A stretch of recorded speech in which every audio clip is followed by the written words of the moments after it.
ଆଜି ପର୍ଯ୍ୟନ୍ତ ଆମେମାନେ ପ୍ରାୟତଃ ଆପଣ ଦେଖିବେ ପୁରୁଷ ହୁଅନ୍ତୁ ମହିଳା ହୁଅନ୍ତୁ ଧଳା ହିଁ ପିନ୍ଧିଥାନ୍ତି ଆଉ ଖଦଡ଼ ପିନ୍ଧିଥାନ୍ତି।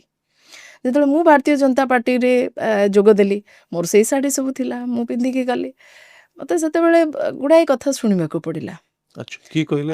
ଯେମିତି ୱିଡୋ ୱାର୍ଡ ୱିଡୋ ଭଳିଆ ଶାଢ଼ୀ ପିନ୍ଧୁଛି, ଆମେ ସ୍ଲିପର ପିନ୍ଧୁ ଆଜି ମଧ୍ୟ। ଆଚ୍ଛା ଚାକଚକ୍ୟ ଜୀବନ ଏସବୁରୁ ବହୁତ ଦୂରରେ। ପ୍ରତ୍ୟେକ କଂଗ୍ରେସ ରଙ୍ଗୀନ ଶାଢ଼ୀ ପିନ୍ଧନ୍ତି ନା? ପ୍ରାୟତଃ ପିନ୍ଧୁନା, ପାର୍ଟି କାହିଁକି ନା ଫଙ୍କସନରେ ପିନ୍ଧନ୍ତି? ପ୍ରାୟତଃ ନୁହେଁ। ଆଚ୍ଛା କିନ୍ତୁ ମହିଳା ହିସାବରେ ତ ଘରେ ତ ଡେଫିନେଟଲି କଲରଫୁଲ୍ ଥାଏ, କିନ୍ତୁ ଯେତେବେଳେ ପାର୍ଟି ୱାର୍କର ହିସାବରେ ଆମେ ମାନେ ପାର୍ଟିର କାର୍ଯ୍ୟ କରିବାକୁ ଆସୁ ସେତେବେଳେ ପ୍ରାୟତଃ ଆମେ ଧଳା ଖଦଡ଼ ହିଁ ପିନ୍ଧିଥାଉ। ଆଚ୍ଛା ତ ଏଇ କଥା ମୋତେ ଯେତେବେଳେ ଶୁଣିବାକୁ ପଡ଼ିଲା ମୁଁ ତାକୁ ଭ୍ରୂକ୍ଷେପ କଲିନି, ମୁଁ ଶୁଣିଲିନି। ଓକେ ଧୀରେ ଧୀରେ ଦେଖାଗଲା ଯେ ଅନ୍ୟ ମହିଳାମାନେ ଭାରତୀୟ ଜନତା ପାର୍ଟିର କଲରଫୁଲ୍ ଶାଢ଼ୀ ଛାଡ଼ିକିରି ଧଳା ଶାଢ଼ୀ ପିନ୍ଧିବା ଆରମ୍ଭ କଲେ। ଆଚ୍ଛା କେହି କେହି ମହିଳା ଖଦଡ଼ ପିନ୍ଧିବା ଆରମ୍ଭ କଲେ, ଧଳା ଆପଣଙ୍କୁ ଖଦଡ଼। ଅନୁସରଣ କଲେ?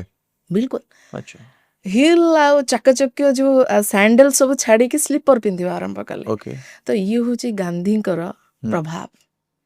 ମୁଁ ଯଦି ଗାନ୍ଧୀଙ୍କ ଆଦର୍ଶର ଗୋଟେ ଛୋଟିଆ ପିମ୍ପୁଡ଼ି ବି ନୁହେଁ, ମୁଁ ଯଦି ସେ ଆଦର୍ଶଟାକୁ ବଞ୍ଚେଇକି ରଖିଛି, ଆଉ କିଛି ଲୋକ ପରିବର୍ତ୍ତନ ହେଉଛନ୍ତି ସେଇ ଢାଞ୍ଚାକୁ, ତାହେଲେ ଏଇଟା ହେଉଛି ମୋର ଗ୍ରେଟ୍ ଆଚିଭମେଣ୍ଟ।